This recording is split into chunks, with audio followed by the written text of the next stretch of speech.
God raised Jesus from the dead and seated him at his right hand in the heavenly realms, far above all rule and authority, power and dominion, and every title that can be given, not only in the present age, but also in the one to come.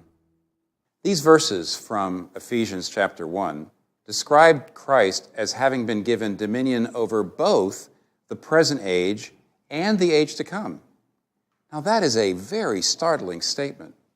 How can Jesus be ruling right now over both the present age and the future age? How is it possible to rule over something that's both present and future? The present age is the age in which sin reigns, and therefore everything is disintegrating. It began with the fall in Genesis 3. As soon as Adam and Eve sinned, they experienced spiritual alienation from God, emotional alienation within, social alienation from one another, and physical alienation from nature. In other words, the present age is the age in which everything falls apart, spiritually and emotionally, socially and physically. In the Old Testament, however, the writers were continually looking forward to a new day, the age to come, when God would return and he would redeem the world and all the alienations and all the disintegrations would be mended. Psalm 96, for example, says that even the natural order will be redeemed. Let the heavens rejoice. Let the earth be glad. Let the sea resound and all that is in it. Let the fields be jubilant and everything in them. Then all the trees of the forest will sing for joy. They will sing before the Lord, for he comes to judge the earth. He will judge the world in righteousness and the peoples in his truth. In this age to come, all the alienations caused by sin will be healed. The entire world with all its dimensions of life will be renewed. Pain will be banished, tears wiped away, and even the trees will sing for joy. When Jesus then came to earth, he brought the power of the age to come into this world, so we can experience it now. When Christ returns to earth, the present age will end completely and the age to come will come fully. Meanwhile, we actually live between the two ages in what's been called the overlap of the ages. How could we live then in this overlap in such a way that our friends, our colleagues, our family, our neighborhoods, and our world, that they would experience this age to come?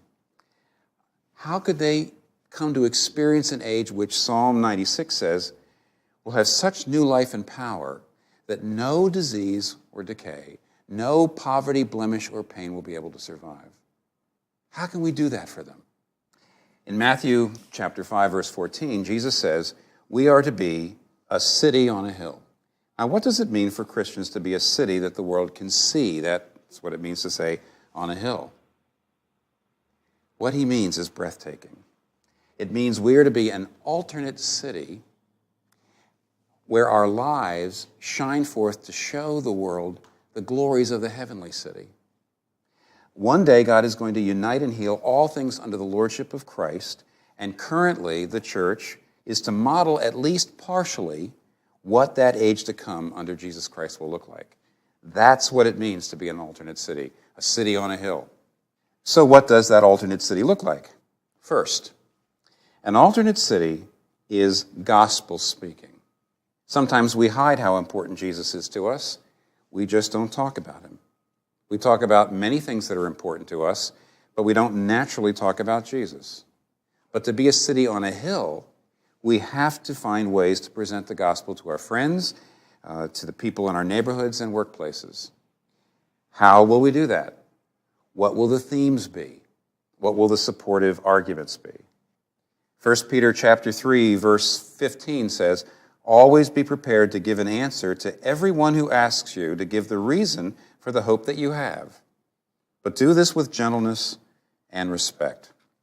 If someone asks you to give them the reason you're a Christian, or the reason for the hope you have, or if someone asked you why you believe in the age to come, would you be able to answer sympathetically, yet convincingly, lovingly, yet faithfully? Sometimes when we tell people what we believe, we imply it's true simply because we believe it, when actually the gospel teaches us that we only believe because of the grace of God. And therefore, we need to speak to everyone without superiority and with extreme gentleness. Second, an alternate city is neighbor loving. Jesus always embraced the moral and the spiritual outsider. So in Matthew chapter 5, verse 47, he says, "If you greet only your brothers, what are you doing more than others?" Now, since the Jewish greeting was shalom and an embrace, Jesus is saying quite a lot here. Ask yourself this question: how do you greet your neighbors in such a way that it's like an embrace? How do you bring peace to your neighbors? Even if they don't believe, even if they're the kind of people that others ignore. And how will you bring emotional, social, and spiritual healing to your neighborhood and thereby be a sign of the age to come? Thirdly, an alternate city is community transformed. Jesus prays in John chapter 17, verse 17, about his disciples, and he says, "Sanctify them by the truth, your word is truth." Then in verse 18, he immediately says, "As you sent me into the world, I have sent them into the world." Do you see what Jesus is doing? He's not sending his disciples out into the world to share their faith and then praying that they be articulate and eloquent. He's sending them out into the world to share their faith and praying that they would be sanctified, that they would be holy. Why? There is a credibility that comes if you're consistent in your behavior. There is a credibility that comes if people see the gospel transforming you. You say you're a Christian, you say you believe the gospel, but has the gospel made you kinder? Does it lead you to treat people better? Does it help you face trouble? Does it help you face death?